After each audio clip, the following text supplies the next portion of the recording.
Si vous avez la chance d'aller voir Redouane Arjan sur scène, le seul conseil que je peux vous donner, c'est ne vous attendez à rien. C'est pas du stand-up, c'est pas des blagues chantées. Il y a une expression de Booba que j'aime bien, c'est un puzzle de mots et de pensées. On peut mettre l'architecte qu'on veut autour de toi, la maison sera la même. Ah bah, c'est cool, bah, c'est intéressant, ouais. Ah, oui, parce qu'en fait, l'essence de mon personnage, parce que c'est un personnage que j'interprète sur scène. C'est un personnage avec tous ces mots, soit de société, soit les siens. Sa peine, sa violence, ses qualités, ses défauts. Donc, il y a une double mise en abîme, en fait. Et oui, bah ouais, c'est top. C'est-à-dire que je reste quand même maître fondateur de mes, comment dirais-je, de mes pulsions, parce qu'il faut pas oublier que l'exercice scénique, ça reste quand même de la psychanalyse aussi. Hein. C'est psychanalytique. Il faut être tordu pour monter sur scène. Il faut être tordu pour aller voir un spectacle, et il faut être tordu pour monter sur scène, je pense. Et ce qui est marrant, c'est que cette pulsion artistique, toi, tu l'as depuis très très jeune. À 15 ans, tu as failli faire un CAP fleuriste. Tu as changé d'avis au dernier moment. J'étais amoureux d'une fille fleuriste. C'était qui? Je dirais son nom, mais c'était une femme, elle était déjà plus âgée que moi. J'étais encore sorti de collège. Et elle était fleuriste et je la trouvais magnifique et je trouvais que, je sais pas. Et donc, c'est pour ça qu'au début, je voulais m'orienter vers ça. Pour pouvoir travailler à côté d'elle.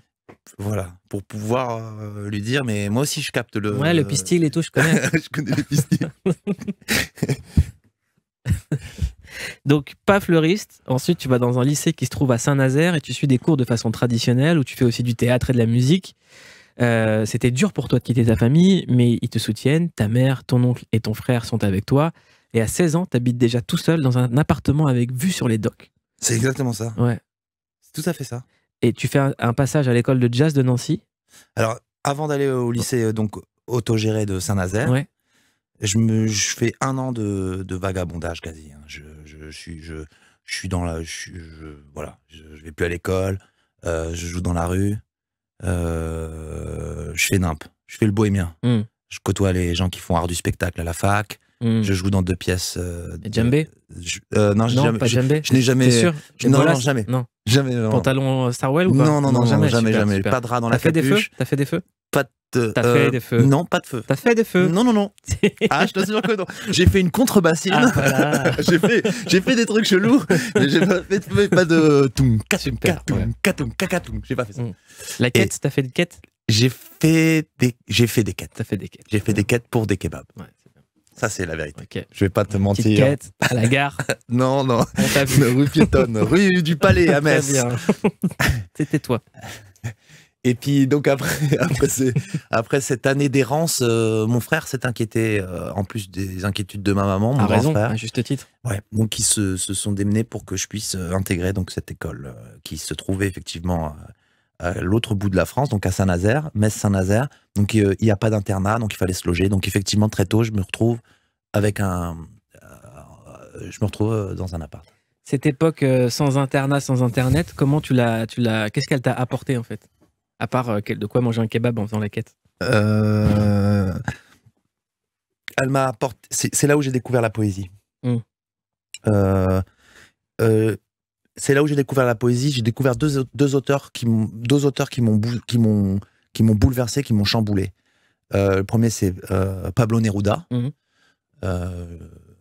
J'ai découvert Pablo Neruda dans la bibliothèque du lycée. Il faut savoir que c'est un lycée autogéré qui a très peu de subventions, donc c'est vraiment c'est un bahut qui tient debout, mais vraiment au forceps. Ouais. Il y avait des notes ou pas pour les élèves? Non, c'était... On disait t'as 5 étoiles de coquillage.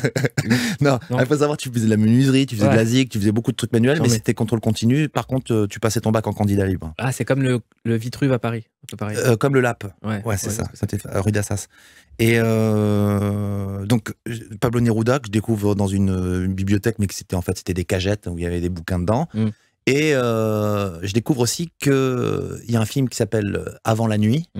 Before the Night Falls de Julian Schnabel avec Johnny Depp, Olivier Martinez, Javier Bardem.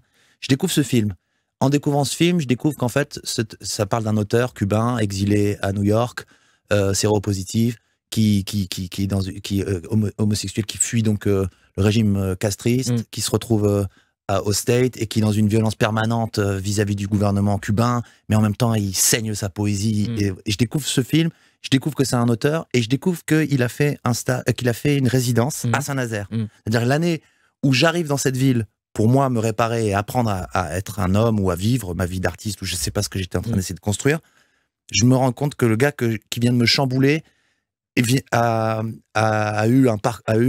se croise dans le parcours de vie. Donc voilà, Reynaldo Arenas et Pablo Neruda. Je découvre ces deux personnes-là. Et puis je découvre les femmes, je découvre la mer. J'avais jamais vécu en bord de l'eau.